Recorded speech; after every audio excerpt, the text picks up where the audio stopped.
Hello दोस्तों, मैं हूं शंकर यादव और आप मुझे देख रहे हैं आपके अपने YouTube channel Siyaram maths and reasoning classes Jaipur. आज हम प्रतिशत से संबंधित कुछ महत्वपूर्ण प्रश्न देखेंगे, जिनमें पहला प्रश्न है कि एक त्रिभुज के आधार में 10% वृद्धि और ऊंचाई में 5% की कमी की जाती है, तो त्रिभुज के क्षेत्रफल में क्या परिवर्तन होगा।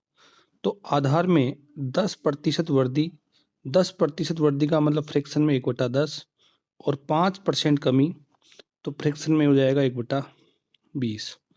तो यहाँ से आधार में 10% वृद्धि यानी 10 पे 1 की वृद्धि तो 11 हो जाएगा, और ऊंचाई में 5 की कमी यानी 20 में 1 की कमी यानी 19 हो जाएगा। यदि यहाँ गुणा कर दें इनको तो यहाँ पर ये हो जाएगा 200, और यहाँ इनको गुणा करें तो ये हो जाएगा 19, और 19 से 1 20, 209। तो यहाँ पे जो वृद्धि हो रही है वो हो रही है 200। पहले क्षेत्रफल था 200 और अब क्षेत्रफल हो गया 209।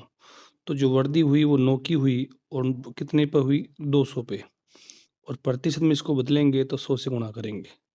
तो यहाँ से 2 जीरो कट गया और 2 से इसको डिवाइड करेंगे तो ये आ जाएगा आपके पास।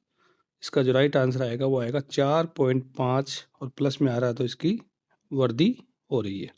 तो क्षेत्रफल में जो परिवर्तन होगा वो होगा 4.5% की वृद्धि। अगला प्रश्न है, चाय के मूल्य में 20% वृद्धि होने पर, तो 20% वृद्धि होने पर तो 20% को फ्रैक्शन में अपन लिखते हैं 1/5। गृहिणी खपत में कितने प्रतिशत कमी करे ताकि उसका खर्च 10% की वृद्धि हो। तो 10% का मतलब होता है 1/10। तो मूल्य में जो वृद्धि हो रही है, मूल्य में जो वृद्धि हो रही है वो हो रही है 20% यानी 1/5। तो मूल्य हो गया 5 से 6। अब कह रहा है खपत में कितनी परसेंट कमी करे ताकि उसका जो खर्च है उसमें 10% वृद्धि यानी 10 से क्या हो जाए 11 हो जाए। तो अपने को यहाँ खपत का रेशो निकालना है। तो खपत का रेशो निकालने के लिए इन दोनों को मल्टीप्लाई करेंगे तो ये हो जाएगा 60, और इन दोनों को मल्टीप्लाई करेंगे तो हो जाएगा 55। तो जो खपत है वो हो जाएगी आपके 60 से 55 यानी 12:11। तो खपत क्या हो जाएगी, खपत में 12 से 11 यानी 1 की कमी हो जाएगी 1/12, और 1/12 को अपन फ्रैक्शन में बदलें तो 25/3 यानी 8 से 1/3% की इसको कमी करनी होगी। तो इसका राइट आंसर होगा 1/8 से 1/3% की खपत में कमी करनी होगी। तो राइट आंसर है 8 से 1/3%।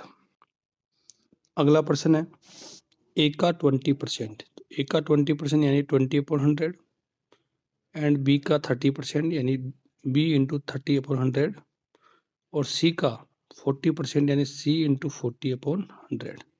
तो सभी में 100 100 100 सीधा भी कैंसिल आउट कर सकते हैं, परसेंटेज परसेंटेज, 0 0 0 कैंसिल आउट हो जाएगा। अब यहाँ है 2, यहाँ है 3 और यहाँ है 4। तो 2 3 4 का जो एलसीएम आएगा, 2 4 का एलसीएम आएगा 12। तो 12 से इसको डिवाइड कर देंगे। यदि इन सभी पक्षों को 12 से डिवाइड करते हैं तो अपने पास निकल के आता है, ये 2 से कटेगा 6 टाइम्स, ये 3 से कटेगा 4 टाइम्स, ये 4 से कटेगा 3 टाइम्स। तो अपने पास जो निकल के आता है वो आता है 6:4, और ये निकल के आता है 3। तो इसका जो राइट आंसर होगा वो होगा 6:4:3। अगला प्रश्न है, गोले की त्रिज्या में 5% की कमी की जाती है, क्षेत्रफल में क्या परिवर्तन होगा। तो वही 5% को अपन फ्रैक्शन में बदलें तो 1/20 होता है, यानी पहले 20 था तो अब 19 हो गया। और क्षेत्रफल जो गोले का होता है वो 4πr², तो r² यानी 2 बार कमी होगी तो 20 से वापस 19 हो जाएगा। इधर मल्टीप्लाई करेंगे 400, इधर मल्टीप्लाई करेंगे 361, तो क्षेत्रफल 400 से 361 हो जाएगा।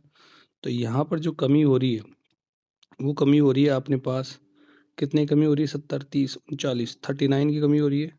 कितने पे, 400 पे, और प्रतिशत में बदलेंगे तो 100 से गुणा करेंगे तो 2 जीरो कट जाएगी, और 4 से इसको डिवाइड करते हैं तो ये आता है 9 और 3 75, यानी 9.75% की इसमें जो कमी होगी वो कमी होगी आपके क्षेत्रफल में। तो क्षेत्रफल में क्या परिवर्तन होगा, तो क्षेत्रफल में 9.75% की कमी होगी।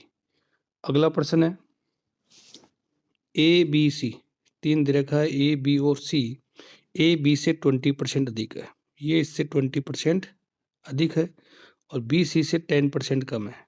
बी जो है वो सी से क्या है, बी सी से 10% कम है। तो अपन मान लेते हैं कि सी जो मान लेते हैं अपन कि 100 है, 100 से 10 कम होगा तो ये 90 होगा, और 90 का 20% होता है 18, 90 का 20% होगा 18, तो 18 ज़्यादा होगा, यानी ये 108 होगा। तो ये 108 होगा, ये 100 होगा। अब प्रश्न में पूछा है अपने